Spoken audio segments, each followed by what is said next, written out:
Olá, gostaria primeiramente de agradecer as novas adesões ao nosso canal, ao interesse de todos, e o trabalho precisa de vocês.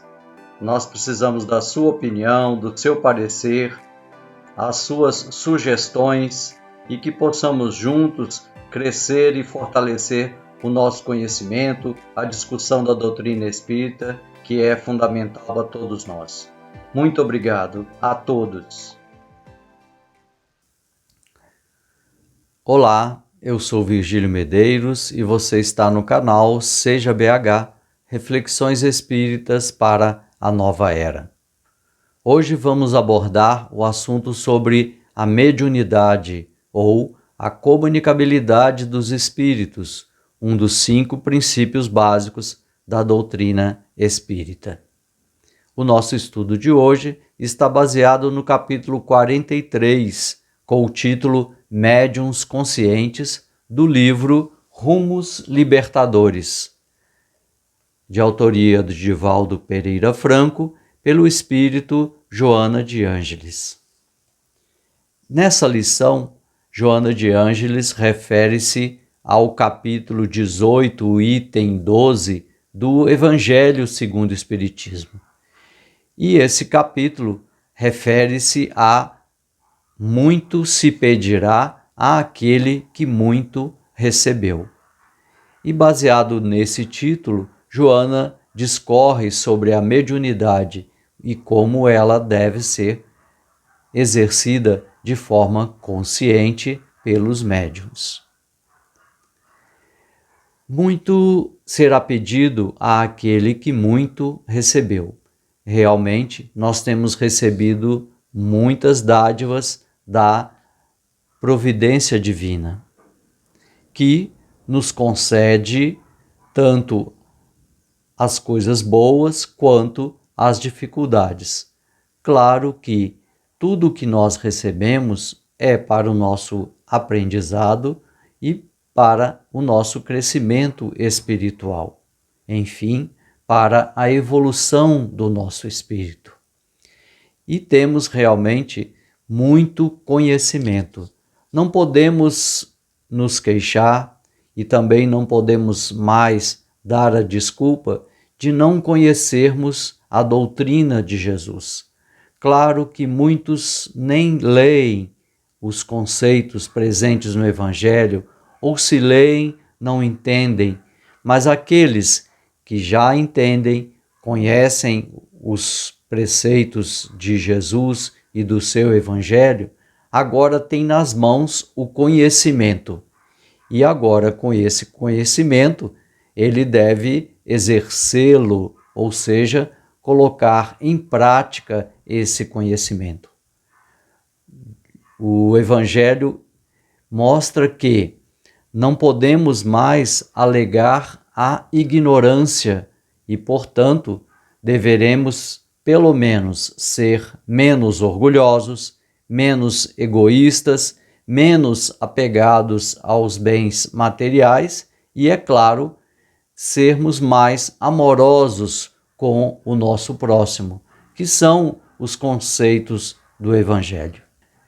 E sobre a mediunidade, temos que fazer um conceito que é o que é a mediunidade ou o que é ser médium. E Divaldo Franco responde que ser médium é possuir uma faculdade que permite o intercâmbio com os espíritos, ou seja, essa faculdade ou esta capacidade, alguns até interpretam como um dom, ela é presente em todas as criaturas, ou seja, todos nós temos um grau diferente de mediunidade, mas todos possuímos. Ela é, portanto, inerente às criaturas humanas e, igual à inteligência, ela se manifesta em graus diferentes nas criaturas. A mediunidade se baseia na sintonia. estamos imersos em um oceano de pensamentos, onde entidades encarnadas com nós e desencarnadas estão pensando. Esse oceano de pensamentos faz com que estejamos mergulhados dentro dele e sofrendo, claro, as influências de um ou de outro. Essas inteligências desencarnadas estão por toda parte, já que os obstáculos físicos não oferecem nenhuma dificuldade para elas. Elas podem se locomover para onde quer que elas queiram. E, claro, elas se orientarão pelos seus próprios interesses. Ou seja, onde houver a sintonia, haverá então o intercâmbio. É como se sintonizássemos o nosso rádio numa determinada frequência de uma determinada rádio de nosso interesse. E assim, com a sintonia, houve e haverá sempre um intercâmbio de comunicações, tanto dos encarnados para os desencarnados, assim como dos desencarnados para os encarnados. A mediunidade, como o próprio nome diz, é a pessoa que consegue ser o intermediário, fica no meio entre os encarnados e entre os desencarnados.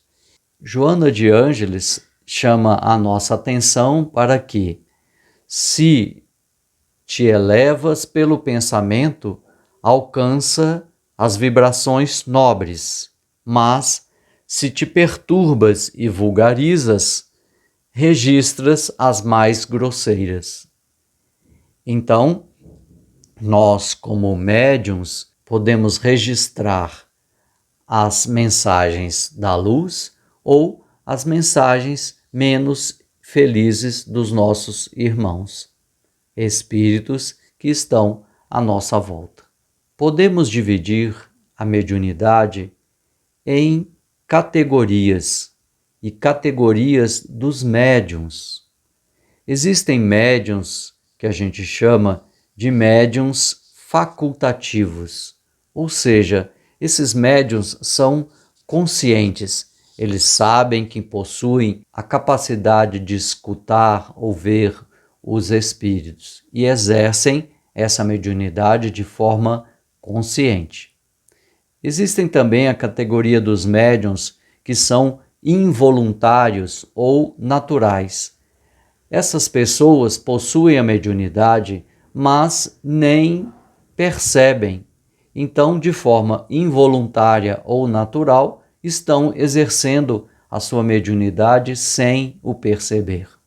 Um bom exemplo disso é a mãe que afaga a sua criança.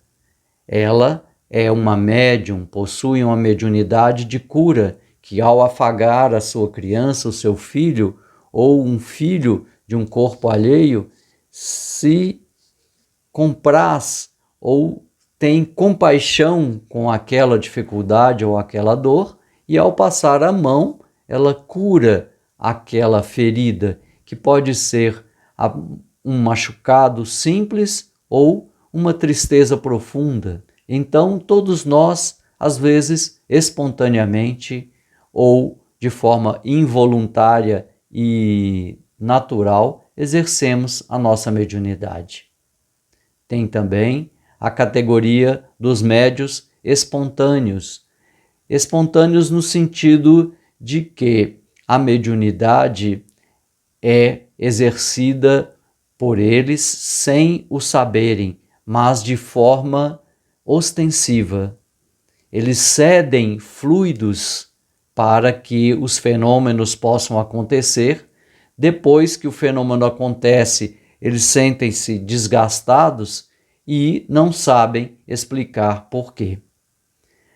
Isso acontece quando a gente entra num ambiente muito pesado e às vezes nossos fluidos são entregues ao meio ambiente, ficamos como se diz na gíria, com uma pilha fraca, e saímos daquele lugar e notamos que algo nos fez mal, mas não sabemos o que é.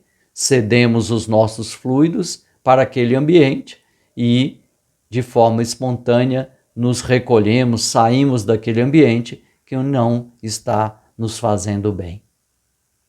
E a mediunidade, claro, tem diversas especialidades.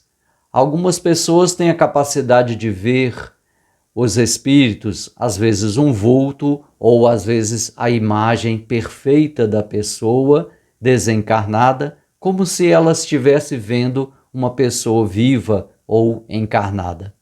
Também existe a mediunidade da psicografia, ou seja, o médium escrevente, que escreve as mensagens através da inspiração dos espíritos desencarnados. E também os médiuns audientes, ou seja, aqueles que têm a capacidade de ouvir os espíritos. E ainda, como eu falei, os médiuns curadores, que curam as pessoas, e aqueles de efeitos físicos, que produzem os fenômenos da materialização, desmaterialização, que podem trazer objetos de longe e fazê-los desaparecer.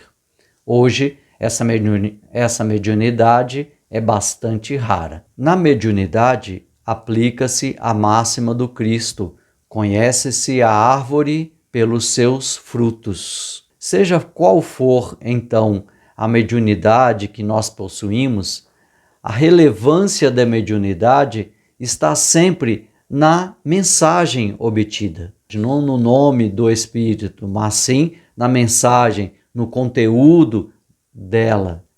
E ela é representativa quanto mais conteúdo moral e espiritual ela contiver. A qualidade das mensagens dados pelos médiuns, ela depende também do espírito que comunica e do próprio médium. É como se a gente colocasse uma água boa num vaso contaminado. A mensagem vai ser contaminada pelo vaso. Então, quanto melhor for esse vaso, quanto mais purificado e limpo for esse vaso, melhor ele vai poder conter a mensagem. Dessa forma, o médium deve trabalhar para o seu melhoramento moral e espiritual.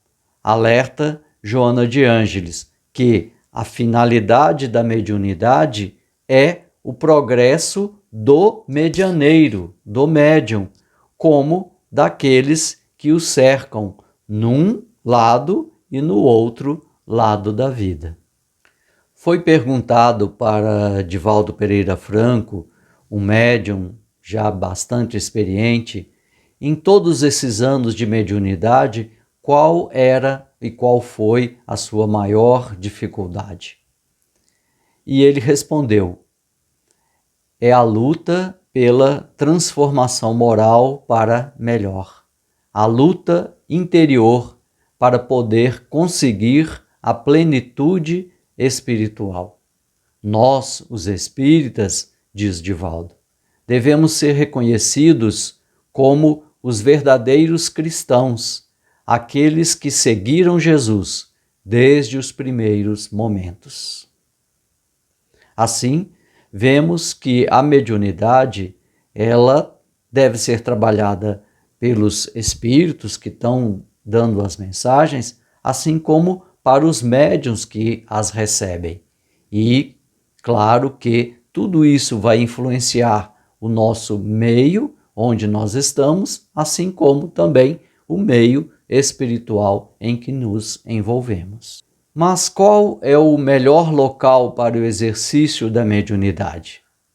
O melhor local é o centro espírita, é a casa espírita, porque na casa espírita é que o médium será orientado para que ele possa estudar e estudar-se, saber das suas reações nervosas, das suas reações físicas, educar todas essas manifestações e também para abrir espaço às comunicações mediúnicas dentro de determinadas regras, determinados padrões. O Espírito Emmanuel falava sempre com Chico Xavier que para trabalhar com a mediunidade era preciso ter, primeiro, disciplina em segundo lugar e disciplina em terceiro lugar. Então, disciplina e disciplina.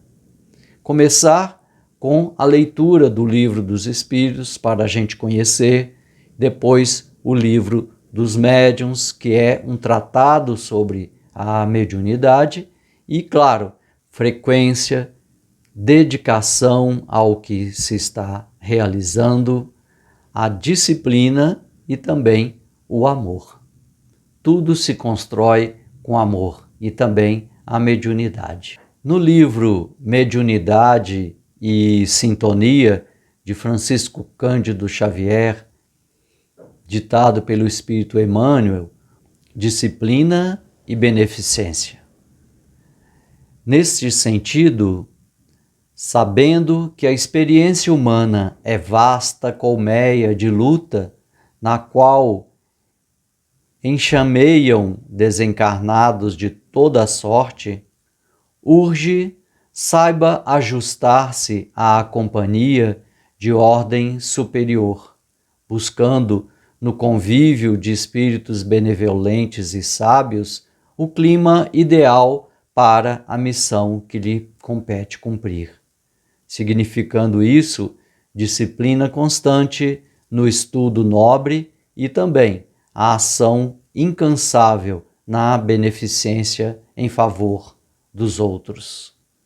Essa é a única senda de acesso à vida mais alta, através da qual, auxiliando sem a preocupação de ser auxiliado, servindo sem exigência e distribuindo sem retribuição os talentos que recebe, poderá o medianeiro honrar efetivamente a mediunidade, por ela espalhando os frutos de paz e amor que lhe repontam da vida, em marcha gradativa para a grande luz.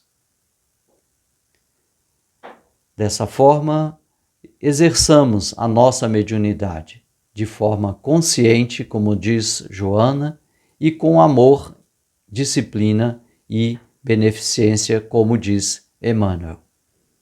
Muito obrigado e muita paz.